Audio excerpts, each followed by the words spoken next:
Oh my God.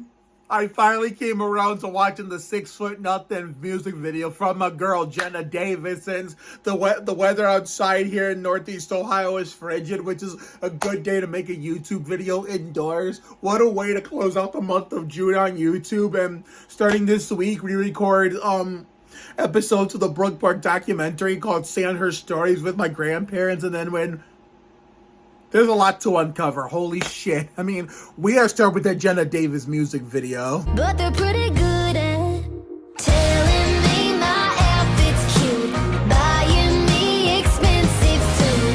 Then he's texting me for nudes. I should have seen it coming. Begging me back to his place, thinking he can steal a base, playing me like it's a game when it could have been something. I'm always ending up with 6 foot nothing. I'm always ending up with 6 foot nothing.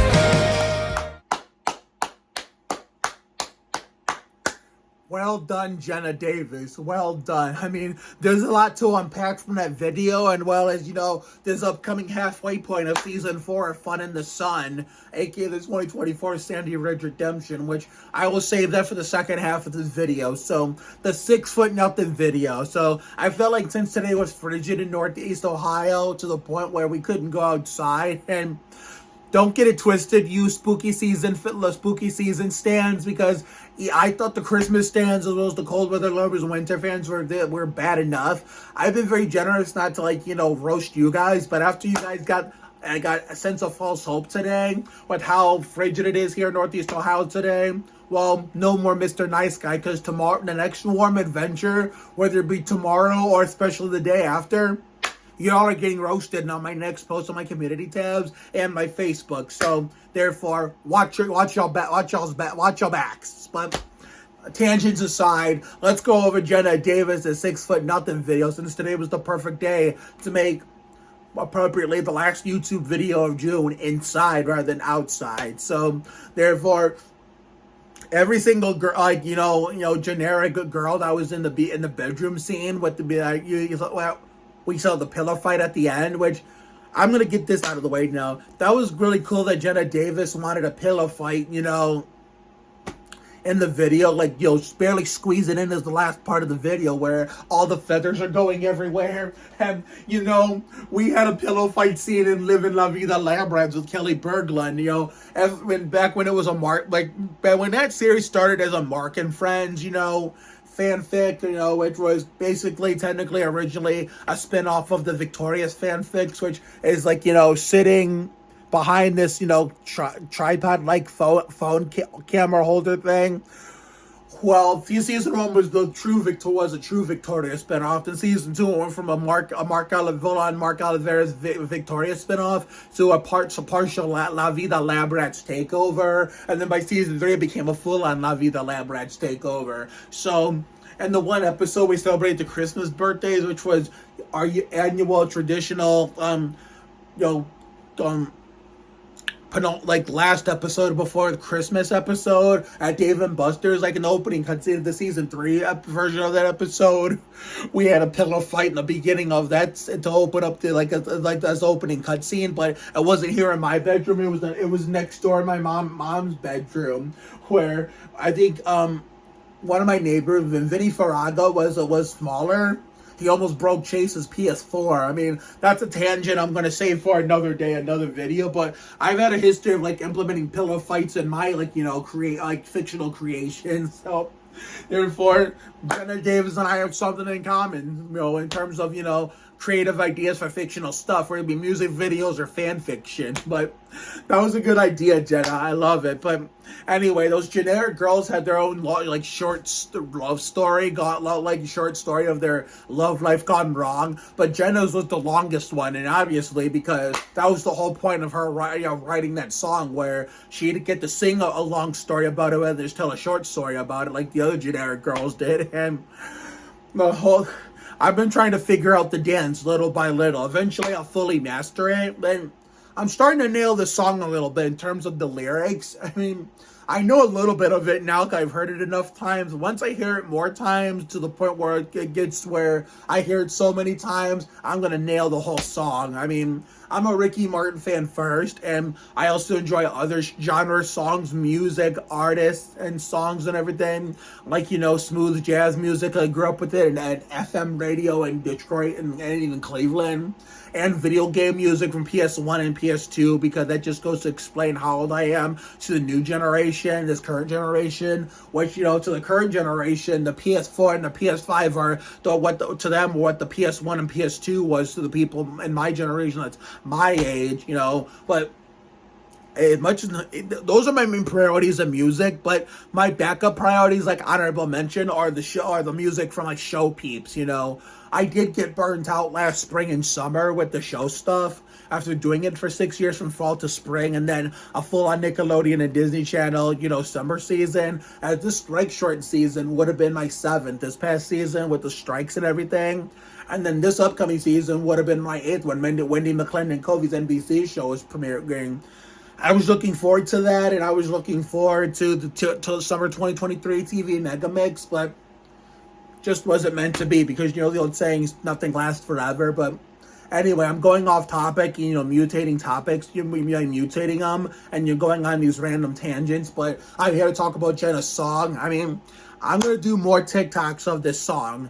I mean, I'll even get to a boiling point where I'll start not only using it in TikToks by myself, but I'm going to start using it in TikToks with other people that are my friends or even my family if we're lucky. So even if they don't perfectly master the dance, I could have the dance perfectly mastered by tomorrow. And if I get a family member or a friend or my girlfriend or whatever, or loved one to try to do the dance, I could master it perfectly. But when they try to copy me, let alone even Jenna and the background dancers, they're probably not going to do a perfect job, and that's fine. I'm not going to try to force them to do it perfectly like how I'm trying to plan it. I'm going to learn it for myself, but I'm not going to force any of my peers, to properly or perfectly learn it for themselves. So, therefore, as the late great Alex Trebek once said, nothing is ever a straightforward affair, meaning it doesn't happen overnight. Shit like that will take time, and it'll take me to perfectly gnarly nailed and master the dance, but also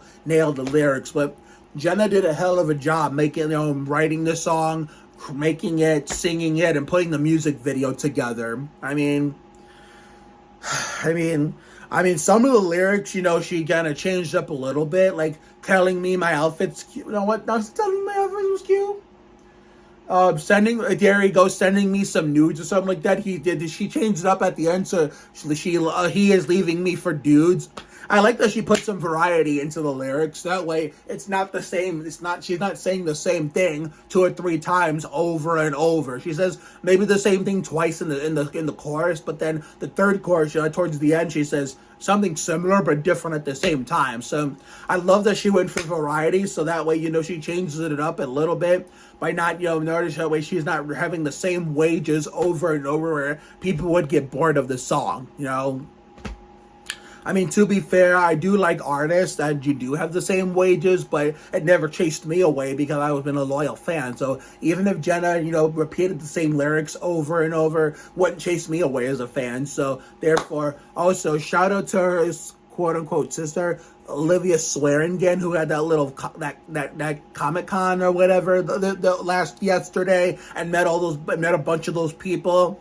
That was very sweet of you to do, Liv. Hopefully one day I'll get lucky enough to meet not only you, but Jenna in person. And just because of Jenna, I did add you as a friend on Facebook. So Jenna's really lucky to have you as a quote-unquote sister. I don't know if you guys are really sisters in real life, but I've actually listed. Obviously you are soul sisters in real life, but I don't know if you're actually sisters by blood in real life. You'll have to confirm that to me. But, man, I have to watch that video where, Jenna says, we made that video where she said, it's quote unquote time for you to meet my sister or whatever.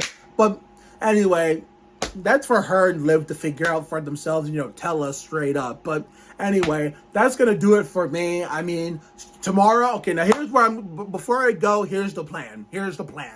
for the next 2 weeks for the halfway point of season 4 of Fun in the Sun, aka the 2024 Sandy Ridge Redemption. I will not be going to work all this week because it was only going to be 3 days anyway, considering how this year's going to be. The 4th of July is going to be different than the previous 2 years, where 4th of July is going to be in the middle of the week. So we got the block party on the 4th. My girlfriend is coming to that. You know, all the neighbors will finally get to meet her. All my, like, outside of work friends will finally get to meet her. It's going to be beautiful. We're going to try to get as much footage as we can. I mean, we're not going to record the whole thing. We'll try to record some bits and pieces that are necessary that Jerry Springer man will approve of, as long as we're not getting someone or anyone that doesn't approve being recorded or approve of their kid or whatever being recorded on camera or whatever. Like, as the background, we're gonna try to do some get some singing and dancing singing and dancing on camera. We're gonna try to get some fireworks on camera. We're going to try to get, my peers who have YouTube channels and phones to record stuff for themselves so they can throw me on there. We're going to try to figure that out. But starting tomorrow, while we're taking the day off, and even Tuesday, we're going to start recording some, episodes of the Brook Park documentaries called Sandhurst Stories, because I'm not going to see the Oliverises anytime soon for them to start recording episode 1. So we're going to get to work on episode 2. But even though we're going to start recording random episodes as a randomizer throughout this whole 2 weeks we're getting ready for the thingamajig on the 14th. But even when they're all done and all said and done being recorded, we're not going to use them yet because everything's going to be in chronological order to make this as realistic as possible. The docu-series last year was just a randomizer in terms of order. We're going to talk about stuff. We were going to talk about stuff. We're going to just talk about anything we want in any particular order. But this year is a little bit, this documentary this year and beyond is more serious. So, therefore, we're going to record tomorrow when we wake up. We're going to record have my grandparents record, First, we're going to have my grandfather record, talk about how he started everything from my mom's side of the family, or who started everything before him and before, even after he was born, how he started his life before he met my grandmother and everything. And then my grandmother will fill the void of what she knows, how she started everything for herself before meeting my grandfather. And then they'll talk about how they met and, before my mom was born, all that stuff. We're going to figure this out one way or another. And when my mom comes back from being out of town, because she's going to be watching my newborn niece, because my sister's husband's sister's getting married, and those three plus my soon to be almost Rusty Wallace 2-year-old niece is going to be in the wedding. And of course the newborn baby, obviously it was just born this week, so my mom's going down there to take care of her since there's nobody down there already to do it. So when my mom comes back a week from today, then we're going to have her fill the void of what she knows, and then we're going to try to film as much stuff as we can before the real thing starts on the 14th. And then the 13th, depending on if we get a ride, if my mom's available, because I know my dad's going to be taking care of me the 14th for the Brook Park shit, so I ain't even going to bother asking about the 13th. The 13th is Emma Bachman's grad party. The people that girl and her family that we met the weekend of my sister's baby shower, the weekend Kurt Busch won his final career Winston Cup race.